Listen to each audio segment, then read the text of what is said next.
परमेश्वर के नाम की स्तुति हो। मैं परमेश्वर का धन्यवाद करता हूँ। आज इस सवेरे के समय में वचन बांटने के लिए प्रभु ने अवसर दिया। साथ ही साथ मैं WCDC का भी धन्यवाद करता हूँ। दैनिक वचन इस कार्यक्रम के द्वारा मुझे मौका दिया कि मैं आपके साथ वचन बांट सकूँ। हम आज सवेरे के समय में देखने जा रहे हैं रूत की पुस्तक, उसके पहले अध्याय, और मैं आपको पहला 7 वचन पढ़कर सुनाता हूँ।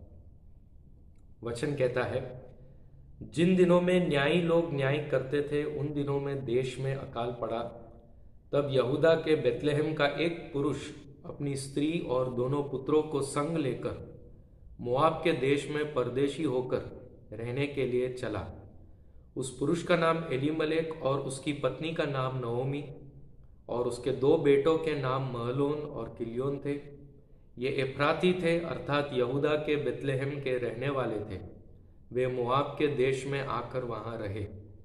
और नाओमी का पति एलीमलेक मर गया और नाओमी और उसके दोनों पुत्र रह गए।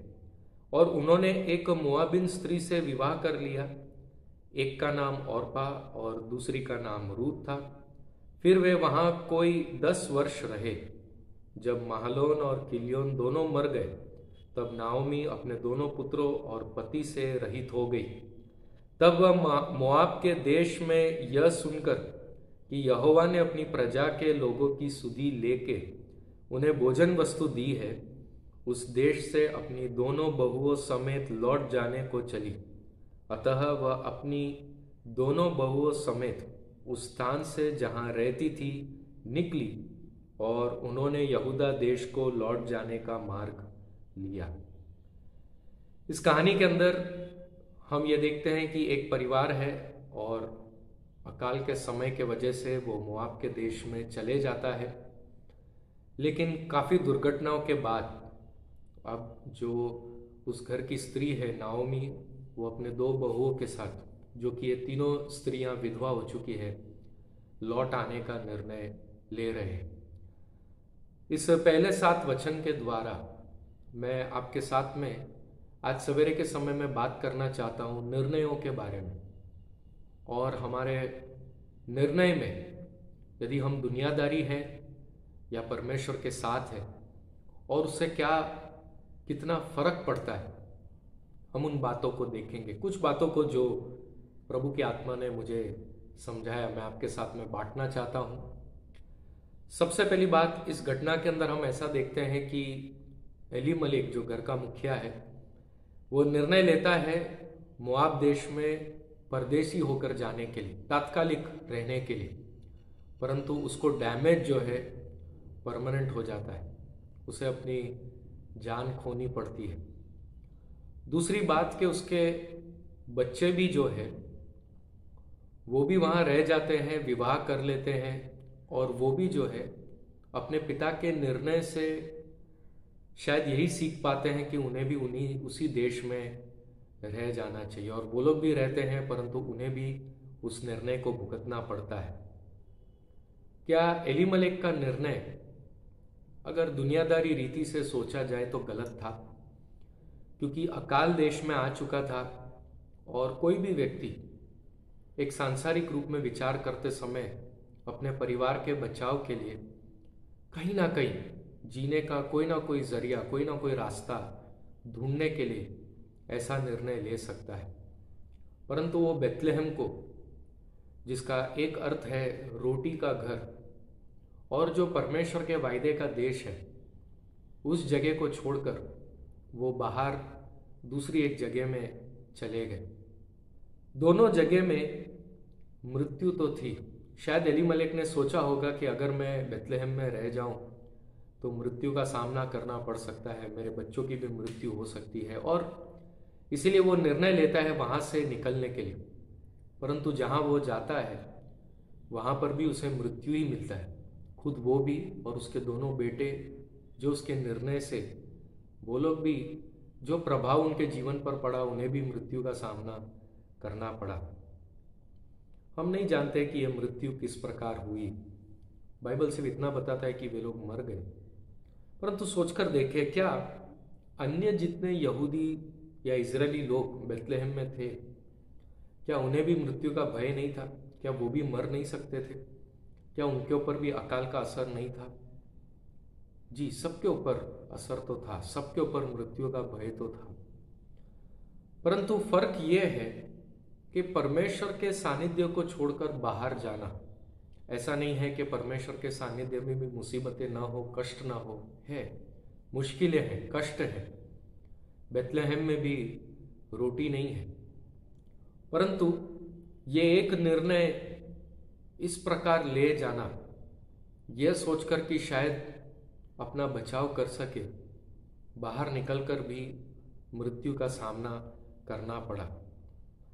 और जो बच्चों ने भी सोचा हम अपने पिता के अनुसार मोआब में रह लेंगे, और उन्होंने अपने निर्णय को और भी पक्का कर दिया क्योंकि उन्होंने मोआबी स्त्रियों से विवाह किया। मोआब का इतिहास अगर आप पढ़कर देखोगे तो वो लोत के वंशावली से आता है, जिसे एक तरह से श्रापित भी गिना गया है। और उन्हें श्रापित इसीलिए भी किया गया है क्योंकि जो राजा बालाक था, वो बालाम भविष्यवक्ता के द्वारा एक बार इज़राइल के ऊपर, वो मोआब का ये राजा बालाक श्राप देने की कोशिश करता है इज़राइल के ऊपर। परंतु परमेश्वर के वचन के अनुसार खुद मोआब एक श्रापित देश बन जाता है।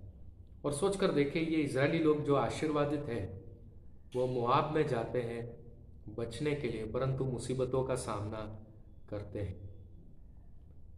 इस घटना के अंदर हम देखते हैं कि जो भी निर्णय बाकियों ने लिया, नाओमी ने निर्णय लिया वापस लौट आने के लिए, चाहे जो भी हो चुका, पति की मृत्यु हो गई, बच्चों की भी मृत्यु हो गई, विधवा जीवन आ गया, और उनके खुद के बच्चों के बच्चे भी नहीं हुए, संतान भी नहीं हुए, जनरेशन्स भी आगे अब नहीं हुए।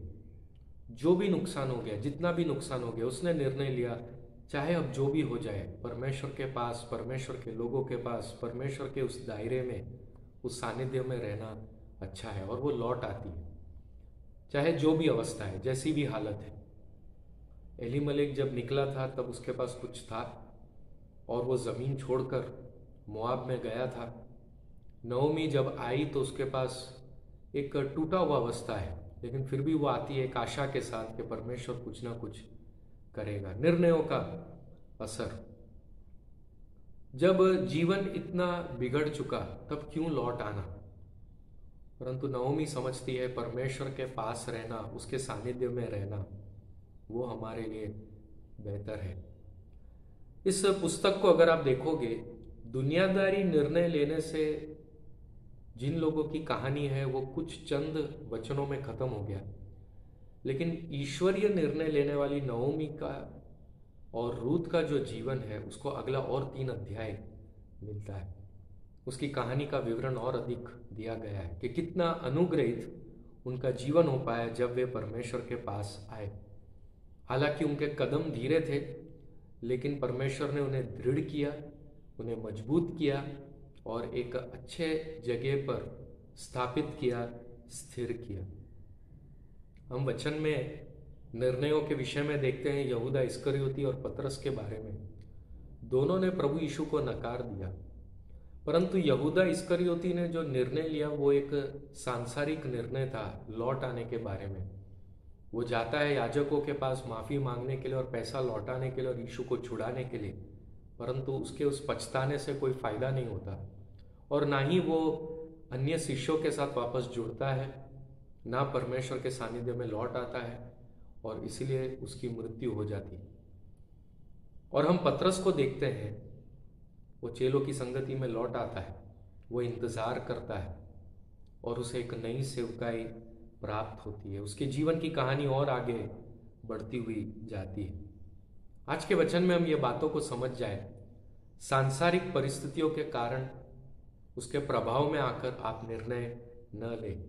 दुनिया के तरीके हैं और दुनिया कई मेथड्स हमें बताती है और एक सांसारिक दृष्टिकोण से हमें बताती है, लेकिन आप ईश्वरीय सानिध्य में रहें। कई बार सांसारिक दृष्टिकोण से लिए हुए जो निर्णय है वो परमानेंट डैमेज भी आपको कर सकते हैं। आसपास के ट्रेंड्स, रिलेशनशिप्स इकोनॉमिक लोग जो आर्थिक रीति से निर्णय लेते हैं, जो तरीकों को अपनाते हैं, और संबंधों में और कई सारी बातों में सांसारिक लोगों का निर्णय लेना, उनका सोच विचार वो एक तरीका है। परंतु आप जो मसीह में हैं, प्रभु में बच गए हैं, आपका निर्णय बहुत महत्वपूर्ण है कि वो ईश्वर से जुड़ा हुआ हो, परमेश्वर के सानिध्य से जुड़ा हुआ हो। हमेशा परमेश्वर की संगति में बने रहे, ईश्वरीय लोगों के साथ में आप रहे, आपका निर्णय हमेशा परमेश्वर के साथ जुड़ा हुआ रहे। आइए हम प्रार्थना करें। स्वर्गीय पिता, हम आपका धन्यवाद करते हैं। आज सवेरे के समय में हमें वचन में से मनन कर कर कई बातों को सोचने के लिए आपने अवसर दिया।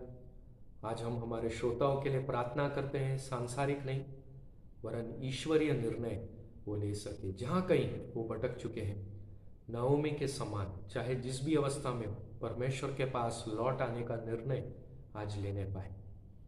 आज जिनका जन्मदिन है उन्हें आप आशीर्वाद करें, अनुग्रहित करें। जिनका विवाह का सालगिरह है उन्हें भी आशीर्वादित करें और अच्छा भविष्य दे, हम प्रार्थना करते हैं।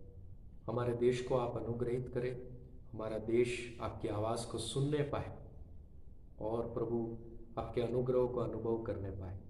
ये प्रार्थना सुनने के लिए धन्यवाद, हमारे प्रभु यीशु के नाम से, आमीन। प्रभु आपको आशीषित करे। जय मसीह की।